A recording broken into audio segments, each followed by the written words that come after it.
Hello guys and welcome back to my dungeon miniseries for patch 6.2. This time I will try breaking down Narakkalli for you. As this is probably my longest guide so far, I will give you timestamps for each part and especially the last boss, as most people probably struggle on him. Narakkalli basically consists of three major overarching phases: the rescue phase, the pre-final room and the final room. So let's start with the rescue phase, which is super easy but can be very confusing if you haven't done it before. In that phase you have to free 10 Deva and destroy 4 generators. To do that you have to get through the prison, which got 4 floors and can be quite hard to navigate around if you haven't done it. On each floor you have to look for key guards. These spawn in random locations and drop keys to open prison camps on each floor, in which you'll have to destroy cages to free the Devas.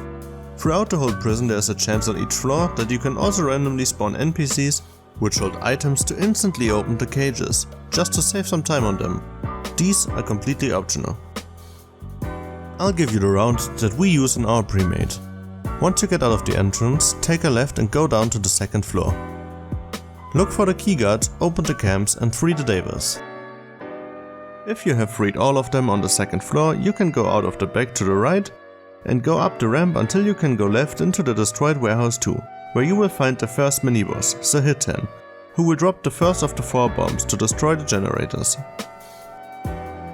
After you killed him you can go out of the warehouse again and up the ramp to the 3rd floor.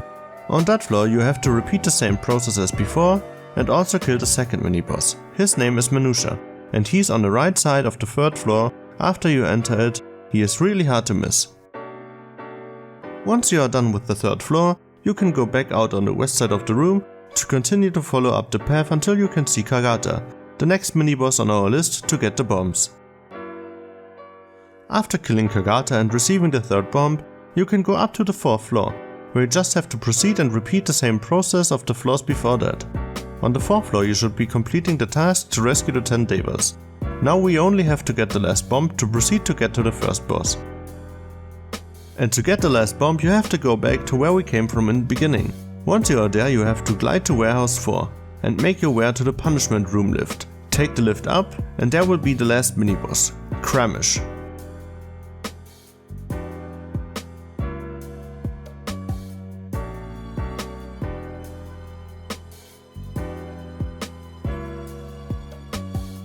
Now we got all 4 bombs. Glide down from where you came from into the Chamber of Guidance and destroy all 4 Gulag generators. When they are destroyed, the gate to the first boss will open.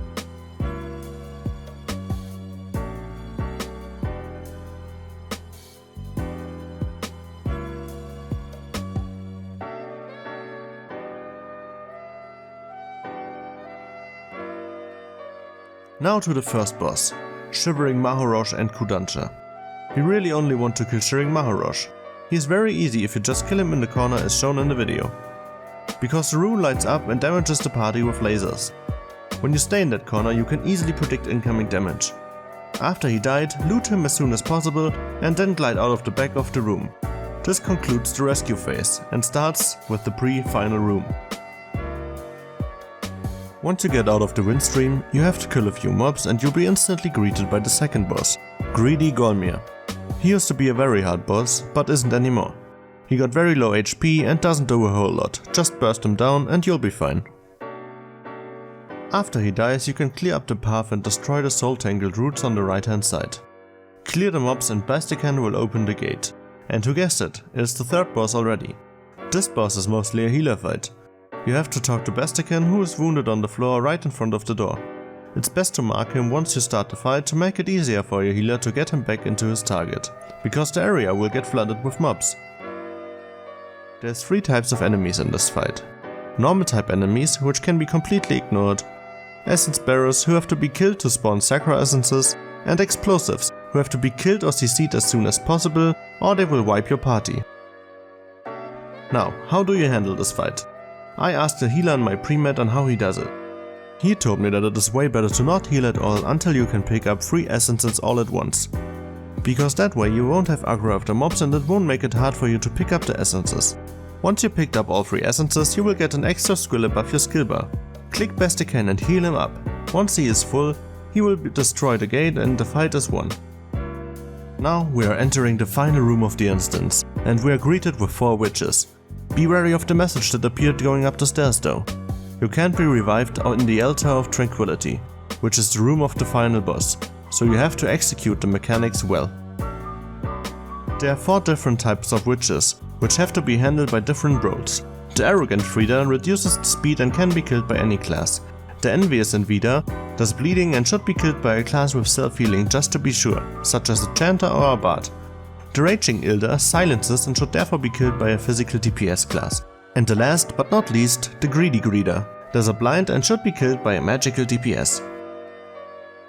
Important with these witches is that you have to pull them into the walls of the room, so their circles don't overlap. If they do, they deal a whole lot of damage and will most likely kill your party. So make sure that you allocate who does which witch and position yourself around the wall. Count down and pull him at the same time. Once you have killed your witch, go around to help others. If the witch just got pulled far enough into the walls, the cleric should be able to stand in the middle and heal party members if necessary. The last boss, Cursed Shoerake. This boss got 7 abilities which you have to keep track of. I will explain each and every one of them so you can handle them consistently. Let's start with the easiest, Cold Strike. It applies a debuff to the whole party, which can only be dispelled by clerics. And it has to be. If you're hit twice by Cold Strike and the debuff is still on players, they die. Frozen Breath targets one person and does a conical attack in his direction. Everyone standing in that cone gets frozen for some seconds and takes heavy damage. We handle this very easily. The person that is targeted by the boss is standing by the wall. Everyone else stands behind the boss. That way, usually one person gets targeted by that ability and makes it very easy to handle. Summon, Lump of Ice.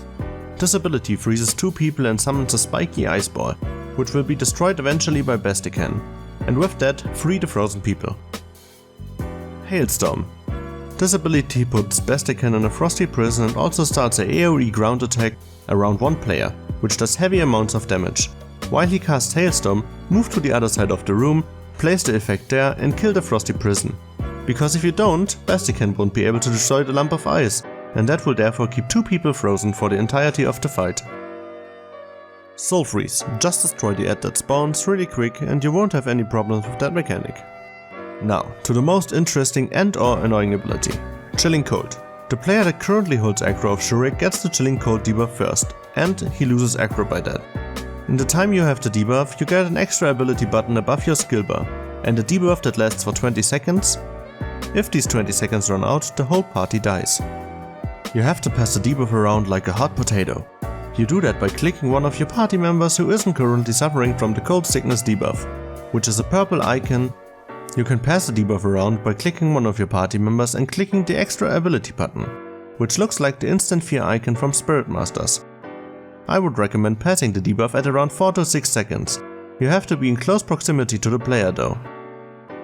If your party really struggles with that mechanic, you can also get rid of the debuff in a different manner.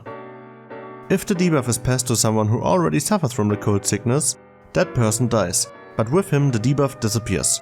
If you choose that tactic, you should kill your lowest DPS, as he will be gone from the fight till it ends, as you cannot revive inside the boss room. Now onto the last ability, Icy Cold Explosion. It works similar to the Chilling Cold ability, as you get an extra ability button, but this time you have to use it to destroy the shield on the boss. Click the boss, click the button, poof, it's gone. And that concludes all abilities. I'm sorry that I don't have footage for that, as we usually kill the boss before he casts his shield.